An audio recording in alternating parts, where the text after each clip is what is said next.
Good evening. How are you? I'm doing good. How are you? Good. We got somebody new on the line. I'm so excited because Tracey, what's Tracey up to today? Tracy is out on a motorcycle ride for the week, so she's on vacation. Right? Doesn't it sound fabulous? She looks It so does. happy from her pictures. I'm like so happy for her. Yeah. So I will introduce you. Susan is our Janome educator that is helping us out the next couple of days here at our store. And she has worked in the industry for a long time. And Angela said, hey, let's have her on. And it worked out to be perfect. So thank you, Susan. Oh, glad to be here. Awesome. Why don't you tell us a little bit about yourself before we get started? Oh gosh, now you're putting me on Facebook. Yeah. Nobody's interested in what I eat for lunch. It was a good ham sandwich, by the way. I've been in the industry almost 40 years. Basically, I love education, teaching, and training customers and dealers alike, and just having fun with learning all the new machines and playing with them and just creating. It's just always fun. Right. So she is teaching. Hello, Janice. We got somebody coming in. Oh, thank you. Thank you. Oh, she says, Janice says, um, I love that you do this for our community. Well, thank you, Janice. We have a fabulous time getting together, and it's been so much fun talking with Susan the past 2 days, and we get her for one more day. And they are doing these cute little rope coasters and then embroidering them. Hello, Susie. And then they're doing rope bowls for the afternoon class. So it's really kind of fun to see everybody come in and see their creativity. They're having a good time. Awesome. Yeah. So everybody, as you're coming in, let us know where you're from. That would be awesome. So we can, hello, Julie, that we can go ahead and keep things going and see how things are going. But tonight's topic we thought we'd talk about. As quilters, our number one purchase is our sewing machine. So we thought about what it would be like to get Susan, the Janome expert, on what it is and how you want to go about finding your machine. So, and we're talking domestic machines probably, but what leads into a little bit of both long arm, domestic, and sit down quilting machines. Please let us know with questions. I'm going to pop them in here, guys, so we can answer your questions. But Susan, one of the first questions we thought is where do you start? Where would somebody start when they want to buy a sewing machine or upgrade their current sewing machine? The first thing you're going to do is check out your local dealerships, who's available to you, because that's where you're going to get your support. And that's what I find customers want more than anything else is training for how to use the machine and then service when the machine breaks or they need cleaning. And so you always want to start with your local dealership. Right. And they're usually, if you're in a populated city, Nebraska and parts of North Carolina, and Susan's from Iowa, are a little bit more rural. Some of us don't have as many options, right? Exactly, which is unfortunate. Like I only have one dealer in my town. Unfortunately, it's not a Janome dealer. But yeah, so there's only one dealership local to me in that respect. In other words, for me to go someplace for my Janome training or whatever like that, I would have to go at least an hour away. That is the closest dealership to me. But I'd still go and check that out. Now, you're going to see a lot of machines at shows. The shows are slowly coming back after COVID. We're not getting all the vendors back yet, but they're slowly building back. Consumers attending is getting stronger too. It's a lot like after 9/11. It took a while for that to come back then. So it's going to be another year maybe, but we should be back to normal by then. But yeah, you'll see the machines at shows and so forth, but you still want to, if you can, purchase from your local dealership, but it's a nice place to go to try out machines. Do you have any good questions, Angela? I know we had a list of them. That's where I'm going right now. I know we had a list of them. I'm trying not to look down at my cell phone. Okay, so on that, again, Susan, I'll just help you out while you're looking, Angela. On that, so when you have a little machine, I love selling one of our little machines that can do a little bit of everything, but it's nice to take with you. And because it doesn't have necessarily the throat space, because that's one of the greatest features that we look at is throat space. Sure. When you're looking at a machine, the first thing you want to think about is what do you want to use the machine for? And a machine is a tool. So not a hammer doesn't do what a screwdriver does. Okay. It doesn't do what a wrench does. So you're going to have multiple tools. You're going to want a machine to take along with you to seminars or to retreats or something like that. Then you're going to want to have a machine that's got a big throat to do your quilting. All right. You may want a machine with a lot of power if you do heavy duty bags or something like that. So you've got to look at it that way. Like, I only need one machine. You'll have more than one hammer, more than one screwdriver, more than one wrench. So more than one machine.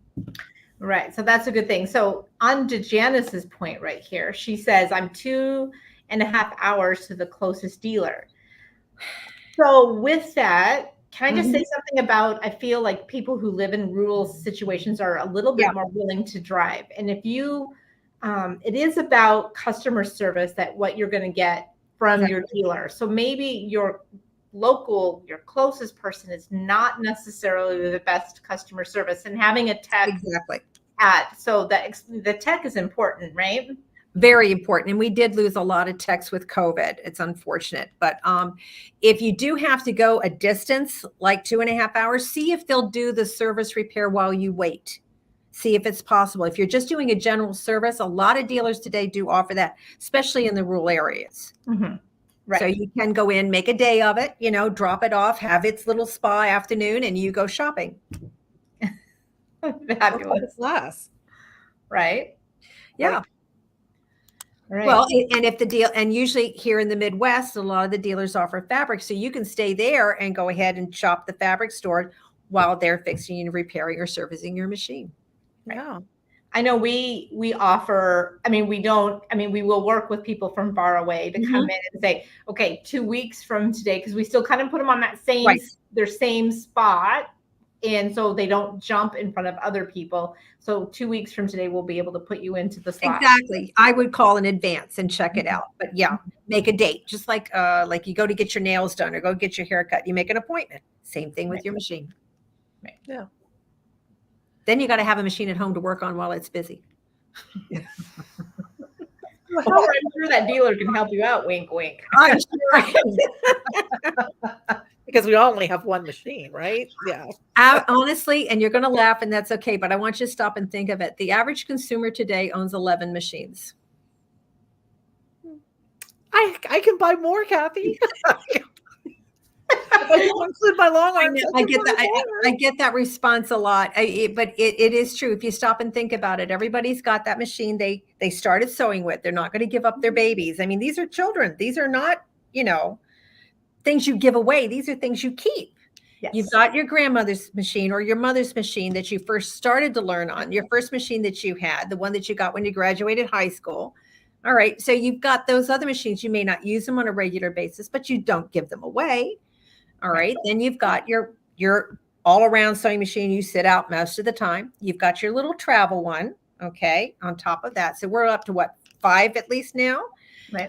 You add a serger and a cover hem on top of that. There's 2 more. You're up to 9. Okay. And if you're in quilting, you've got a long arm. You've got to sit down. There's your 11. Yeah. Yeah. It goes pretty fast. It is. And then all of the beautiful, like my employees love getting the featherweights, and they have several featherweights. So it is an interesting collection. Yeah. Yeah.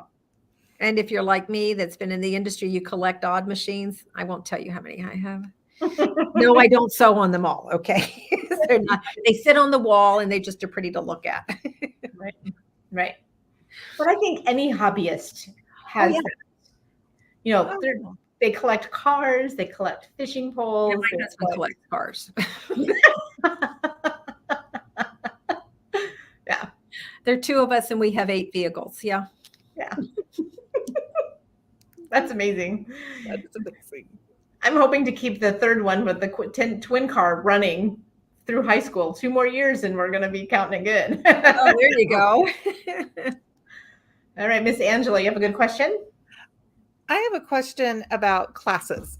Do Yeah. you think it's important that people, first of all, take their class that they get with that purchase of the new machine? It's vital. I mean, you can read a manual, but a manual doesn't teach you how to operate the machine. It tells you it has this feature and it explains how the feature functions, but it doesn't necessarily tell you all the times you're going to be using that particular feature and how to use it to your best advantage. Mhm. And then a lot of machines will also have something like a mastery class. Like I know I have a Janome 15,000 Mm-hmm. and I went to a 2 or 3 day class Yeah. that was after my new owner's class, Yeah. right? To find out how to use all the feet that came with it. Oh, I know. We I mean, actually have an accessory workbook that goes through all your feet. And a lot of dealers are using that as a, like they'll do 1 foot a month kind of a thing. And then you can work through the entire workbook with Yeah. that. So it's nice to get, because feet work differently. Yeah. Right. Well, yeah. And there's some machines that have plethora of feet. Oh gosh. Yeah. Right. Yeah. Sure do. Right. I love what Sherry said. Wowzers. I only have 3. And I'm saving to teach with my grandkids. Exactly. Right there is part of that beautiful hobby that we have is to share it with our family. Right. And not that COVID was a bad situation, but it brought families closer together. And one thing they started doing was sewing because children needed something to occupy them. Mothers needed a bit of a break. And a sewing is a way everybody can share and get involved. And it was a boon for everyone. Mm-hmm. Well, and making masks because they're yeah. easy to make and mostly straight lines, at least the first patterns we were using. I mean, we got very, creative with curved lines by the end, but necessity. Yeah, then they started embroidering the mouth on them. It's like, okay, it's a little creepy, but all right. You're putting all kinds of holes in your mouth, in your mask. I know. It didn't make any sense to me either, but it was a good laugh.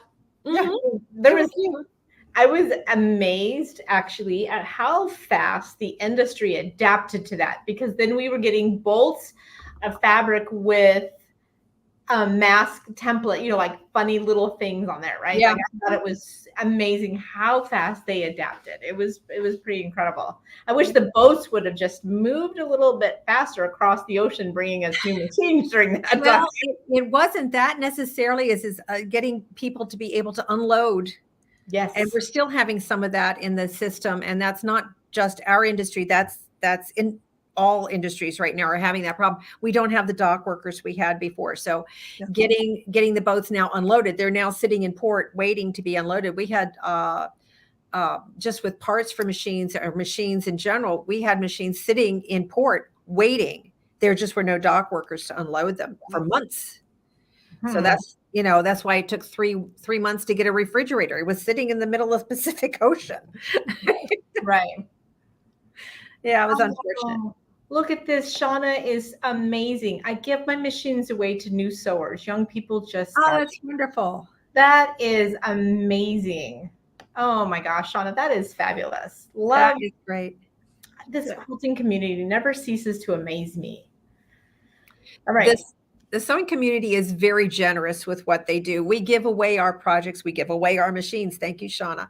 There was a dealer up in New England that used to, at every quilt show, if there was a young child under the age of 10 that made a quilt, he gave them a small little machine just for making the quilt. He literally just gave them this brand new sewing machine so they could continue. We're very generous in its industry. Right. And now Joanne brought up too that dock workers are in strike in British Columbia. So it's like countries get affected in so many different ways. We're still dealing with a lot of it. It's going to be residual for a while. Mm-hmm. Unfortunate. I mean that sincerely. It's unfortunate. Right. So when we figure out we got a dealer close to us that we like and we've started building a relationship, what would you look at next for a machine that you want to potentially purchase? Myself. And the reason I look at myself, I want to think about, okay, what do I want my machine to do? Am I expecting it to go through a lot of heavy duty product? Do I like to do bags? And my current machine maybe not do that. So I need a stronger machine. Am I wanting to get into quilting? Maybe I don't quilt yet. I need a bigger throat. The little machines don't really quite handle. They can handle some small piecing, but they can't do much more. You know, the little bitty machines, they're great, but there's a limit, of course. You know, what other features are you looking for in that respect? So it's kind of think what machines, what do I want my machine to do for me? So I'm thinking about it that way, and I may start a list, get into an idea. Do I like having the machine cut the thread for me? Do I like the fact the needle stops down or up at my option? Do I want it to automatically drop the presser foot, or do I want a knee lift to manually do that? Do I want to manually lift it up and down? So it's things like that that I'm going to look for. One of my favorite things to look for, one of the things I always look for a machine that I wanted a pivot feature with the needle drop and the presser foot lift. Oh, okay. That's one thing I really like. And I also like the start over button, or the begin again button. All right. So that you touch that and the stitch starts at the very beginning of the stitch pattern. So because when I started sewing, all we had were decorative stitches. They were cams, horrible stuff now. You remember? Okay. I have some. Yeah, I do too. I don't sew on them anymore, but they're still there. But when we got into electronics, we still had the decorative stitches. We didn't have embroidery prior to 92 or 3 when Janome brought out the 8000. So we were doing all of our decorative work. We're running patterns. That's all we had. So if you had to stitch a running pattern and you wanted to stop at a seam, you didn't want to cross the seam, you had to end the stitch maybe in the middle of the sequence to create, say, a heart. You had to stop in the middle of the satin stitch heart.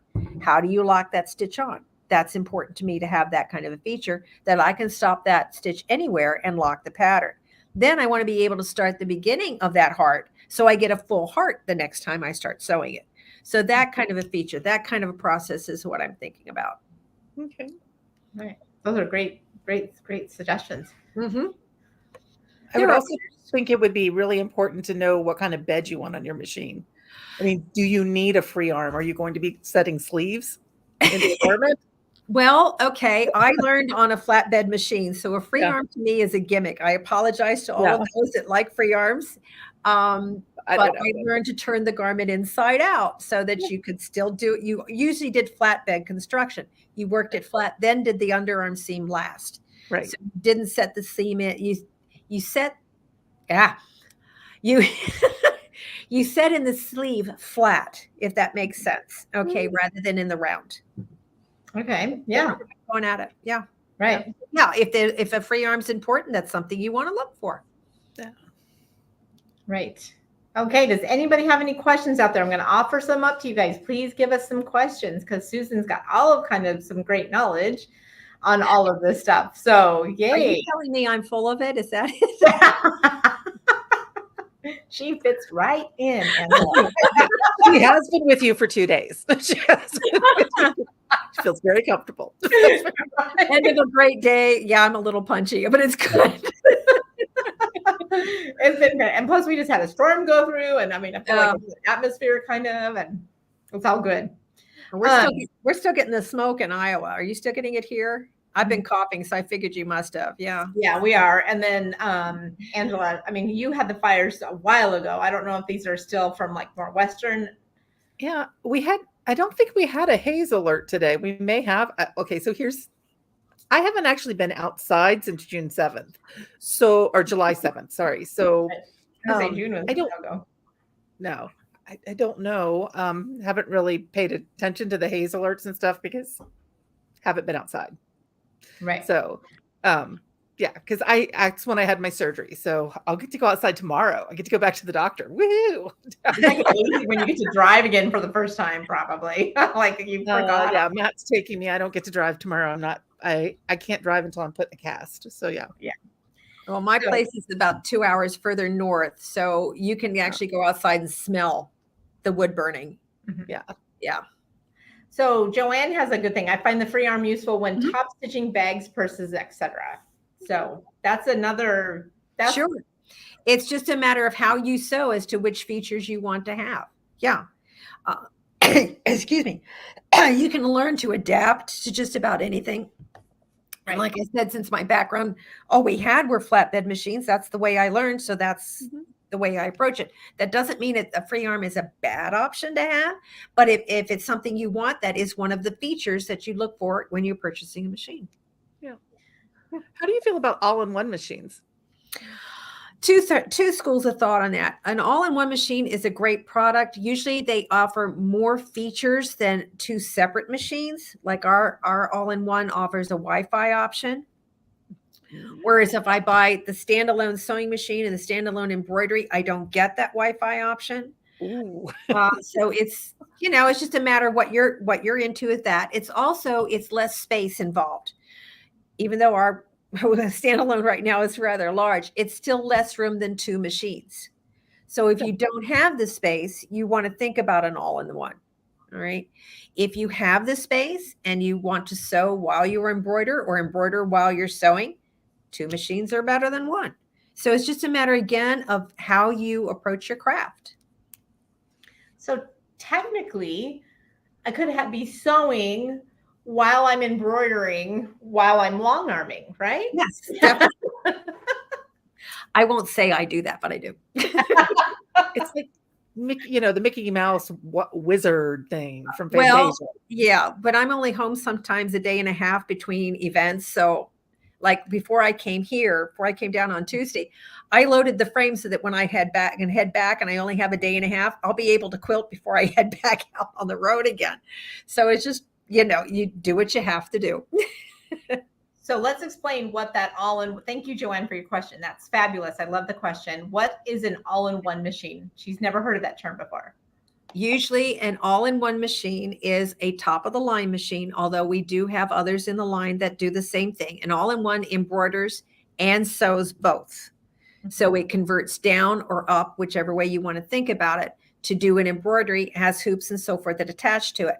So, and it has an embroidery side of the program, and then you convert it back, take the hoop off, close out or remove the embroidery unit, and then you can strictly sew with it. I would say those are a really good option if you think you want to try embroidery, but you don't know if you want to be into embroidery. Right. I mean, you might have a different opinion on that, but I would just think if you're thinking about it, because we do have a mid-price one that is kind of nice, that gives you the option. But then if you never use embroidery again, you still have this phenomenal machine. Exactly. You're not losing anything by having embroidery attached to it, except the fact that you can't embroider while you sew or vice versa. That's the only thing you'd lose.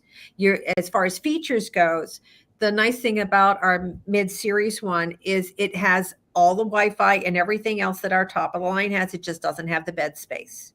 So it's not as large. So that's just about the only difference between the two. Right. Yeah. And what feature do you think is the most valuable that people want the most? Oh, your dealer. I'm sorry, but it is. And like I said, I go all across the country. I do a lot of shows during the year. And the biggest thing is the dealership, because if your dealer is, that's your support. It's like having a hospital in the area. Or having a teacher close by for your child. You want to have a school close by. It's that same type of support that you want. You want to have a dealer. Yes, we have to travel in the Midwest to go a distance sometimes, but as long as you've got that support somewhere and you can get it. And today, okay, we have lives like we're doing today that are beneficial to customers as well. And this is where your dealer comes in again. Thank you, Cathy. And but it is, because right now, because of what we're doing, you're offering that type of support. And that's what you first off, you need to look, and it is the most valuable part of your machine. Yes, I would say that relation. Yes, it's we are taking, just in all of the whole world, as a long armers that Angela and I are, as we're taking somebody's prized possession, that quilt that they put together. Yes. We're taking their babies in and taking care of them. It's almost just like your fur baby, and to a degree, it's like that connection is so real with that machine. It is. Yeah, we have customers that name their machines. Yes, I think that's a fun thing actually about this part of the world. I think I'd run out of names with the number of machines I have, but that's okay. Most Yeah, of the I'm sitting here going, wait a minute. most of the machines I have, I don't sew with. Strictly, they are antique machines, meaning they are over 50 years of age. So, they're a lot of fun to look at and remember and so forth that way, but I don't sew with them. Sherry has another phenomenon. She's even taken it back one step further for us. So this question, I've been using my machine for over 30 years. I don't even know what is available. Any suggestions on how to approach evaluating new machines? Oh, okay. Over 30 years. Yeah, you're due for an update, dear. Sorry. At 50, they become an antique. Usually it's 100 years, but on sewing machines, it is 50. Wow. Yeah, we get old fast. And I'm speaking for myself, no one else. Where you go to begin? See what your friends are using. See what they're doing. Again, look at your craft. If you're a member of a quilt guild, check out and see what machines they're working with and what features they like and so forth. When you start looking at a machine, you obviously know because you're working on this wonderful machine for 30 years. You're well acquainted with the product. That's great. But is it doing everything you need it to do? In other words, is it after 30 years and you've probably put quite a few miles on it, it probably does need a refresh. And you're at that point, you're probably better off putting the money towards a new machine as opposed to investing in this machine currently. And I would definitely say motor strength over the years have major increase. Well, when we first brought out computers back in the 70s, you couldn't get a grab-it magnet anywhere near it because they'd go nuts. They'd go haywire. I had a classroom full of machines one time, and I had an international instructor teaching on our machines, and everything was fine until all of a sudden the water cooler in the back of the room would go through a cycle and the machine would go berserk. And who knew? But the guy who wired the room plugged all the 25 machines into the same circuit the water cooler was on. So just one of those odd things. Right. But that was then, that is not now. You don't have that kind of situation. And a grab-it magnet would make machines go nuts. That is not the case any longer. The electronics are all solid state these days. They're much more reliable, and you just don't have those kind of problems. And also, Sherry, again, when you go and look at machines, you are interviewing our staff, and you are looking for that customer service. So make sure you can find somebody that you can relate to. And even sometimes I love seeing people in 2 or 3 times. Oh, sure. I know that it's serious and I want them to test drive it, and I can come back and they can test drive it.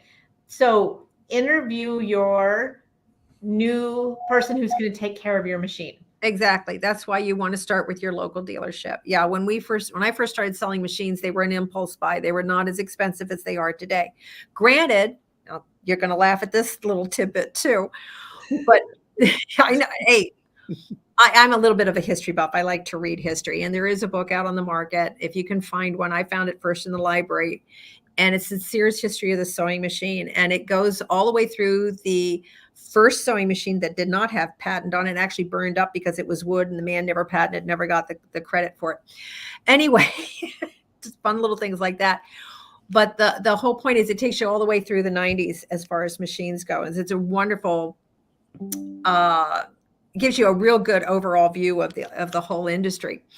But it's just the way machines have gone since they first started. And the first machine sold for, you're going to laugh, 3 months salary. That was, believe it or not, $300. $100 for a month was 1 month's salary. If you think about it today, and I'm talking our top line and most of the other machines out there, it's still 3 months salary. That is right. Yeah. They have not increased in price. Perspective. Yeah. It puts everything back to where you think about it. It's again, it's a tool, but you can use it as a livelihood too. You can actually have a career. I've made a career out of a hobby. You can actually do an entire career out of one sewing machine. And it's the only industry that's created other industries off of it. Yes. Yes. I also feel the residual from this, because it's come together like we did today. Like Alice, she says, great class today. But like come together, shitty chat, learn, talk to each other. And you're using your brain and you're learning and you're keeping yourself young at the same time by doing that. Yeah. Well, it's not just that, but you think about it. Quilting actually started in the Orient, in Asia, not Orient, apologize, in Asia, where they were laying fabrics together and stitching them together. Here in the US, we used to take old blankets that we get holes and so forth, and they just layer blankets together and stitch them together to resurface or reuse that blanket because they didn't have the money or didn't want to put out the money or didn't have the source to purchase a new product. So it's that kind of a thing. And that's where your quilting got started. But just the quilting side of it, when I travel, I sit on the plane, they ask what you do, and they say, oh, I sell, I'm in sales. And you said, what do you sell? I sell sewing machines. Sewing machines mean like another brand I won't mention. I said, no. I didn't know people still did that. Yeah, but the quilting, if you think about it, the quilting bee is where the women of the town got together and they had the exchanges. That's where you shared all those recipes and childcare and everything else that happened in the smaller towns and so forth. So it's natural that we would want to continue that same type of community. Right. That's so true. Yeah. Mm-hmm. Right. Angela, good questions? Any more questions? Okay. Are you good? I want to make sure I'm not leaving. I am supposed to be asking questions, and we're going to blame it on the pain meds tonight. We're just going to go there. I'm so sorry. I'm enjoying the conversation. Okay. But yeah, I can't. Yeah, I don't know. Well, and there's so much also that can be done on a domestic machine. When we talk about long arms, and I mean, granted, embroidery is a whole. But then again, it is really amazing to me. One of our machines, the Continental M7, when we say it has an embroidery feature, everybody's like, they think of embroidery like the satin stitch. I'm like, no, this one has an embroidery like the hand embroidery that I think is amazing. And the other thing I think is amazing about that product, Susan, is that the Japanese put in the feature for it to look handmade. You can actually, when you turn on the memory part of that program, you can actually sequence up to 100 patterns before it will repeat a shape. So if you use like a 12-weight cotton, either the needle bobbin or whatever, and you're looking for that primitive look, it's fascinating because it looks like you sat by the fire and hand stitched like you couldn't see real well. So they're not 100% perfect like the way normal machines would normally stitch. It's kind of like, why are we stitching with a hem stitch needle that makes holes in your fabric? Aren't you supposed to be closing the holes up when you sew? It's one of those things, but it's beautiful stitching. And I think there are about 15 different programs in that category where you get that hand stitch look, and it's really nice. It's only on about 3 or 4 machines. Right. So it's an interesting world. When we talk about embroidery, we still have to even dial down past that word. Oh yeah. Right. So, and we haven't even talked about like if you're embroidering for a business and you have a multi-needle. Yeah, we have multi-needle as well. We have a what we call an MB4. That is a 4-needle. It's a fairly popular model because, first off, price point, the fact that it automatically changes the color for you, and if you're doing it as a cottage industry, working out of your home or a trailer or whatever, that way, most of your industrial patterns or monograms or so forth, there are only 4 colors. So you've got everything right there. Yes, it can go more than 4. It will stop and tell you which needle to change out with another thread, and you can tie on and pull through. Not the needle eye, but you can do the rest of it that way. And then we also offer an MB7, which is a 7-needle model of the same thing. But it does, like I said, you can add more designs to it. It's got monogramming and everything built in. But yeah, it's a great way to go with machines. Right. So they're mesmerizing. And and this industry, again, is just not for women, which is another beautiful thing that I think is fascinating. Oh, our men quilters and our men sewers and our men crafters. They approach the craft completely different. They're fascinating to watch and try and figure out how their mind's looking at this and figuring it out, because they really see the craft differently than women do. They different mindset about it, but they've got great color concept. My husband, who has nothing to do with sewing, he can operate a machine, but that's not his thing. His thing is cars. Anyway, I'll ask him color combinations, because when I'm not sure about a particular color, and he gets it right off. They've got an eye that can perceive things we don't in the same way and come out, and they're amazing with what they come up with. Right. Yeah, that's great. And I love watching spouses and, team up, where one does one and another does this, or, what I mean? It's just beautiful to see how they. Oh yeah, we have a lot of couples that one will do the digitizing, one will do the sewing, and it's not always the women doing the sewing. Sometimes it's the men, and sometimes it's the men doing the digitizing while the woman just stitches it out. It's yeah, we bring families together. And those communities together. It's a beautiful thing. And when you think about it, the younger generation, you can actually connect with them, and sometimes you don't quite understand what they're talking about. You can sew with them and so forth. So it is a shared experience, and it's one of the few hobbies I think that just about any age can do. Right. That's the other thing. It's young, old. It's beautiful. It's great. It's great. Thread and needle is so important. And thank God they've got needle threaders. That is my number one thing a machine has to have on it. I hear you. But we don't on our long arms. That's much of the thing. It's interesting. Here you go. I thread those needles really quick on the long arm too, but I want it on my domestic. If you pick up our serger needle threader, it works on your long arm. Oh, okay. I'm going to look at that. It's just it's a tool. It doesn't attach the machine. It's just like a tool, but it punches that needle, it punches the thread through the needle eye very nicely. One note about your needle threader, and this is true industry-wide, regardless of the manufacturer, a needle threader will not work on a needle below a size 11. Okay, the eye is too small. So if you have put in a 9 or a 10, you're working with lightweight fabric, delicate fabric, or something like that. Do not use your needle threader. You must manually thread the needle. Okay, because you will break your needle threader by trying to use it. That's a fabulous tip. That's amazing. Yeah. Just FYI. Right? Yeah. Yep. So, what other tips do you think people would want to hear, Susan?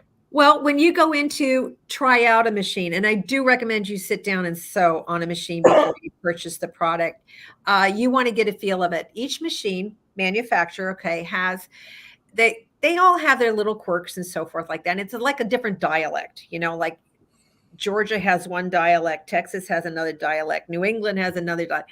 Your machine manufacturers are kind of the same way. Not that they come from that part of the country, but it's right. They kind of talk a little different sometimes. Right. So you want to sit down and try out the machine. Don't just look at the machine, pat it on top and say, yeah, that's the features I want. Actually physically sit down with it. Do yourself a favor. And I always like this with customers. Bring in that challenge that you're having. Yes. Bring in that special fabric that your machine just will eat up. And you're like this because it's eating it alive for you. Or maybe it's just not going through a particular product that you're trying to do, or a technique you want to do with a product. Like we were doing the rope bowls today. Not all machines can go through those. So you want to know, okay, I want to do rope bowls. I want to have a machine that does rope bowls. So bring in that product to sew in. Don't count on your dealership having that product in stock. Okay. And say you want to do buttonhole, same idea. What kind of buttonhole do you want to do? Bring in your challenge fabric for buttonholes and let the dealer show you the best way to handle it. Fabulous. That is so good. So good to hear that. Always appreciate a customer that has some idea of what they're looking at and what they want to accomplish with their machine. Another tip about a machine, again, don't buy a machine that you're going to totally comprehend and master in 3 months. You want to grow with the machine. It's like, otherwise you're going to be buying machines every 3 months. That's not good. Okay. I don't want to see my customer. I love my customers, but I want them. No, but I mean, think about the learning curve on buying a new machine every 3 months. But the fact is, once you get into machines, say you have never done embroidery, but you'd like to tackle it. You want to do labels for your quilts or something like that. So you're going to start with something small. Here again, if you're doing quilting, don't start with the king size quilt, start with a pot holder. We don't, we know we all start with the king size. I get it. Right. But say you want to go into quilting or you want to go into embroidery, have that feature available for you on the machine that you're looking at. Right. In other words, I don't need that. I don't do that. Maybe later. You got the money now, buy it now. And don't wait till you retire to buy the machine. Trust me, if it's your last car, no, it's not your last sewing machine. Right. Right. Sometimes your self-worth is worth some of those tools that make your life happy and bring there's intangible value into that sewing machine that only you can put that price tag on, and nobody else has the right to put that price tag on for you. Right. As women, we try to justify everything. We don't value ourselves enough. And we always, and you're all guilty, including me. I'm going to say this. Everybody out there, you're all guilty of this. Stop it right now. I give you permission to stop it. Do not say, oh yeah, it's great, but look at the mistake I made here. Don't do that. Just take the compliment and say thank you. It's so hard. Oh, yeah. But sewing has been proved to be a stress reliever. Enjoy it. That's the whole point of it. And if your machine isn't working right for you, then get a machine that will make you enjoy the product again. Right. Right. We had a whole topic that we talked about. If y'all want to look back and see some of our previous ones, we did a whole topic on sometimes you just need to put the needle down and walk away for the day. Oh, yeah. Yeah. I had my best friend is still teaching back east. I'm originally from Washington, D.C. That's why I talk fast, because if you don't catch the person in under 30 seconds, they're gone. So it's a joke. It's okay. I think I was a stand-up in another life. Anyway, my best friend is still teaching back. She was my serger instructor at the shop I managed back east, and she's still teaching for another dealership right now. But it's one of those things that if you just, yeah. Some days are yeah. She gets so frustrated. I said, just put it down, get up, walk away, go do something else. Right. Yeah. Tracey has this most phenomenal saying, not every day is a backtrack day. I like it. I like it. That is like the best. I think I'm like, we need to make that on a t-shirt. We need to plaster it out to the whole world, because that's really, really true. Yeah. And we all have those days. I mean, that's not unusual. I just ripped out a whole quilt before I came here, and it's like, yeah, I got to requilt the whole thing. So whatever.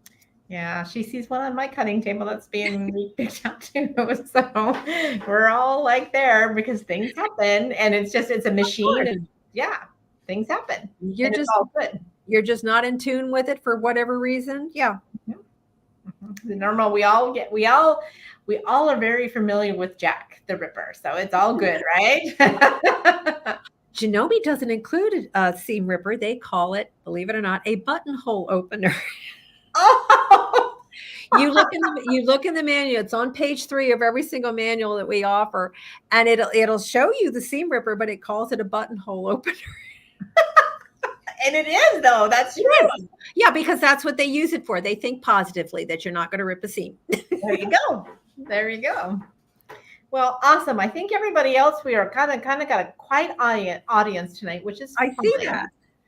So it's good, but because we're all like probably dreaming of how. Oh, let's see what Julie has to say. Here we go. This is probably a good question. Is it beneficial to have a custom table cabinet? That is a fabulous question, really. There are 2 schools of thought again. It depends upon what type of sewing you're doing. It is easier to sew on a flat surface. I will admit that. A lot of our upper end machines do come with an extension table. If that's not enough, then a cabinet would benefit you.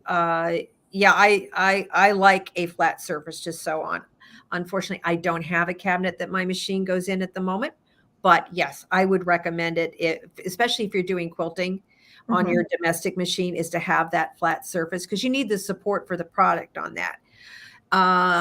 Again, my background is mainly in garment constructions. And when I was doing bridals and so forth, you had to have the support because you were dealing with yardage. Just like a quilt, it got extremely heavy. Satin is not lightweight, and you have to do a lot of surface protection. So you had to lay down sheets and so forth underneath the table, because you would have it drip or drop off the edge of the table.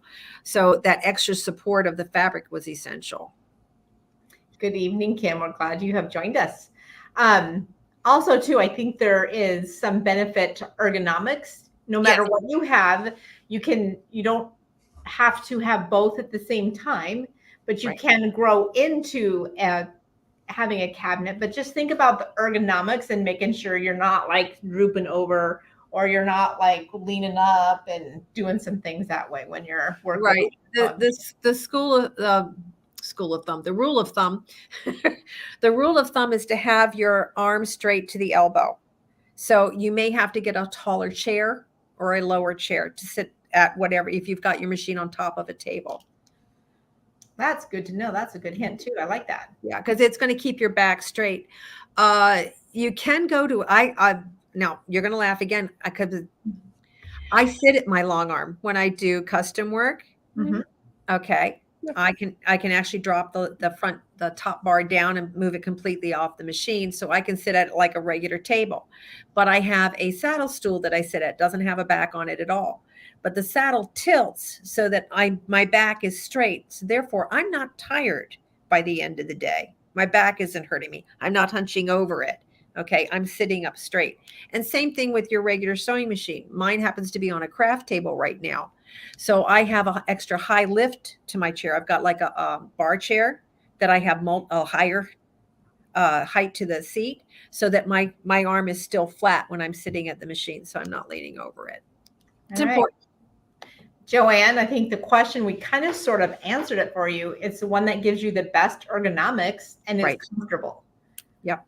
So again, think about the ergonomics, and the ergonomics is going to help you with your comfort. Yeah. So that's just something that I just, even like what you were saying, standing at the long arm, we talk about that all the time to make sure you got the table at the right height.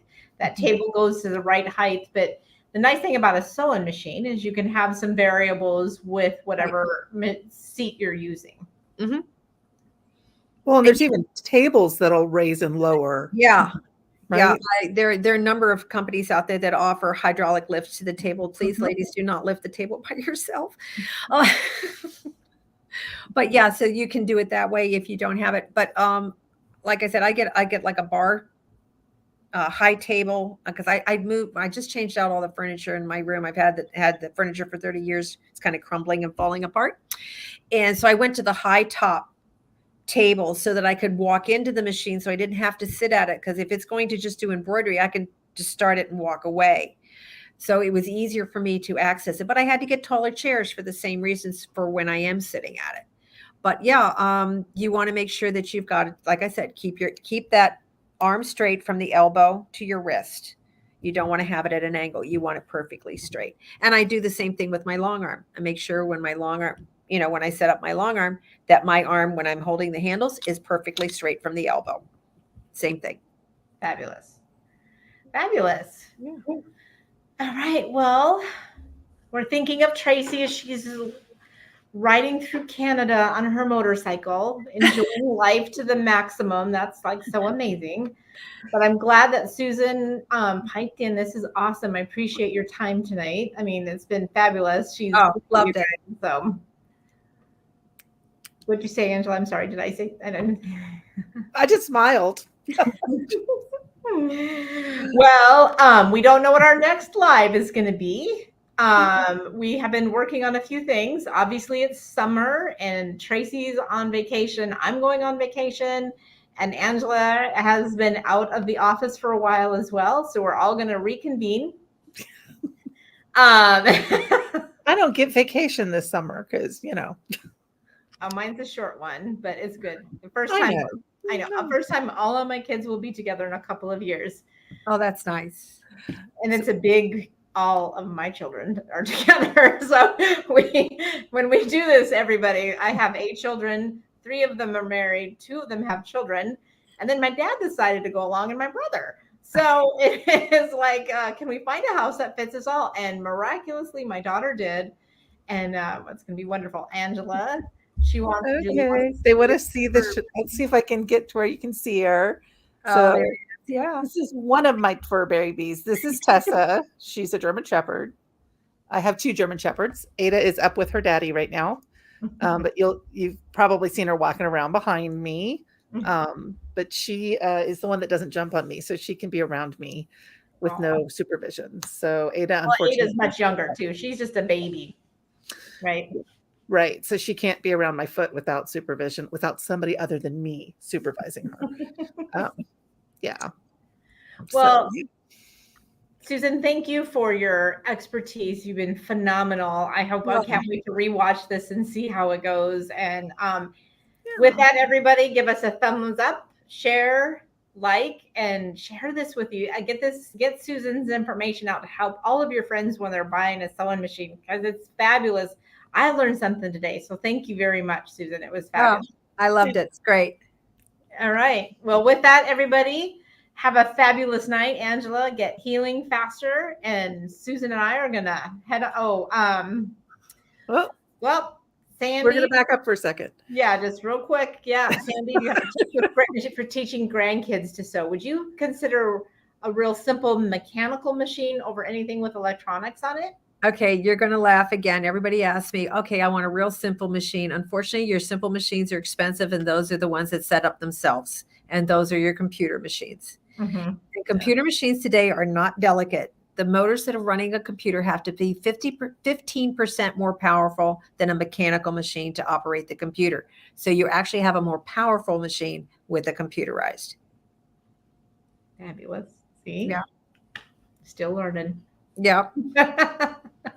I think they look simple and therefore maybe might not. It just depends. I think, yeah. But again, I think the computer machines, I think people are thinking that they look simpler, therefore they would be simpler, which is not true. Think about it. In order to do just a zigzag on a mechanical machine, I've got to turn 2 or 3 dials. Okay.